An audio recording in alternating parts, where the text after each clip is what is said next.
Mallaqni Itoophiyaa gatiin bituusaa yeroo irraa gara yerootti gadi bu'aa dhufaa jiraachuu isaa gabaasni Bloomberg addeesse.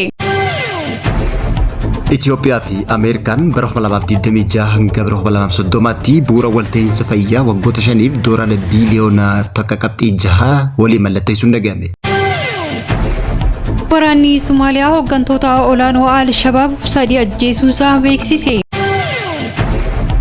Beela naannoo Tigraay keessatti mudate lubbuun namoota 500 olii darbuun ibsame. Kanuma wal qabatee namoota kaampii baqattoota keessa jiran deeggarsi asoosamaa kan hin qaqqabne yoo ta'e lubbuun namoota 1,700 yeroo muraasa keessatti darbuu akka danda'u ifoomee jira.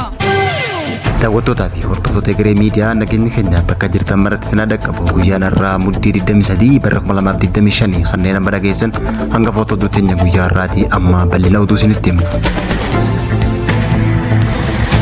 Mallaqni Itoophiyaa gatiin bituusaa yeroo irraa gara yerootti gadi bu'aa dhufaa jiraachuu isaa gabaasni Bloomberg addeesse. Birriin Itoophiyaa bara Awurooppaa qofatti doolaara Ameerikaa wal biraa qabamee yoo ilaalamu gatiin isaa dhibbeentaa 15 akka gadi bu'aa dhufaa jiraachuu isaa Bloomberg kan addeesse yoo ta'u birriin yeroo ammaa peesoo Arjentiinaa fi tiree Turkii booda mallaqa addunyaa irratti dadhabaa ta'uusaa gabaasichi addeessee jira. Gatiin birrichaa dadhabaa dhufuun dandeettii Itoophiyaan liqii biyyoota alaa kafaluuf qabdu akka gadi bu'u taasisaa kan jedhe gabaasichi. Mootummaan liqii biyyattii doolaara biiliyoona 3.5 irra deebi'ee gurmeessuuf ji'ootaan dura koree liqeessitoota waliigaltee irra ga'uusaa addeessee jira. Haa ta'u malee guddinni galii ala ergii biyyattii qaawwii baajataa mootummaa hir'isuu fi mootummaa investoroota idil addunyaa waliin kafaltii boondii abbootii yuuroo boondii doolaara biiliyoona 1 irratti waliigaltee gahuu danda'u jedhamee kan abdatamaa ture yoo ta'u dhiibbaa gatii bittaa birrii Itoophiyaa yeroo ammaa dadhabaa dhufe kun haala kanaan itti fufee taanaan liqii biyyattii irratti akka ulfaatu taasisaa jedhamee jira.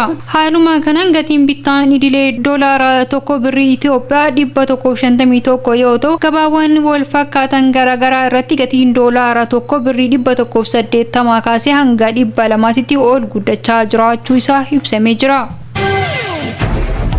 Itoophiyaa fi Ameerikaan bara 2026 hanga bara 2030tti bu'uura walta'iinsa fayyaa waggoota 5f doolaara biiliyoona 1.6 walii mallatteessuun dhaga'ame. Ramaddiin faayinaansii ilaalchisee mootummaan Ameerikaa doolaara biiliyoona 1.6 kan gumaache yoo ta'u doolaarri miiliyoonni 440 kanaaf ammoo karoora faayinaansii fayyaa biyya keessaa kan mootummaa Itoophiyaatiin akka uwwifamu taasifamuun ibsame. Waliigalteen tun waggoota 12 dabran keessatti tumsa fayyaa biyyoota lamaanii sadarkaa haarawatti kan ol guddisu ta'uun ibsame. Bu'uurri fayyaa kun qabxiilee ijoo sirna fayyaa Itoophiyaa to'annoo dhukkuba biraa kan daddabruu fi cimsuuf kan gargaaru ta'uu ibsamee jira. Isaan keessa ammoo dandeettii ogeessota fayyaa ijaaruu, oomishaa fi dhiyeessii qoricha biyya keessaa cimsuu akkasumas dandeettii fi deebii weerara dhibee kolooraa kan ittisuu fi sirna walii mallatteessuu kun magaalaa Finfinneetti gaggeeffamee jira. Itoophiyaatti ambaasaaddarri Ameerikaa Ervin Maasingaan, ministeera maallaqaa Itoophiyaa Obbo Ahmad Shidee fi ministeera fayyaa Itoophiyaa Dr. Maqdas Dhaabaa wajjin waliigaltee kana kan mallatteessan ta'uun himame.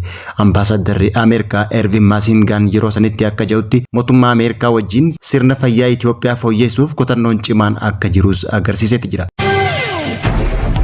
Waraanni Somaaliyaa hooggantoota olaanoo Al-Shabaab 3 ajjeesuusaa beeksise. Biyya Somaaliyaa keessatti hanga daangaatti ce'uun hawaasa Somaaleetii fi biyyoota ollaatiif sodaa guddaa kan ta'ee jiru Al-Shabaab irratti tarkaanfii yeroolee garaagaraa fudhatamu itti fufee jiraachuu isaatiin wal qabatee waraanni Somaaliyaa hooggantoota waraanaa 3 dabalatee shororkeessitoota Al-Shabaab keessatti argaman 15 ajjeesuusaa ifoomsee jira. Shororkeessitoonni kunniin duula waraanaa magaalaa Moqadishoo irraa kiiloomeetira 50 fagaattee argamtu magaalaa Haroo Addaallee keessatti geggeeffamee dhabamsiifamuun ministeerri raayyaa ittisa biyya Somaaliyaa ibsa miidiyaaleef kennaniin kan beeksisan yoo ta'u tarkaanfiin kana booda Al-Shabaab irratti fudhanus cimee itti fufaa jedhanii jiru.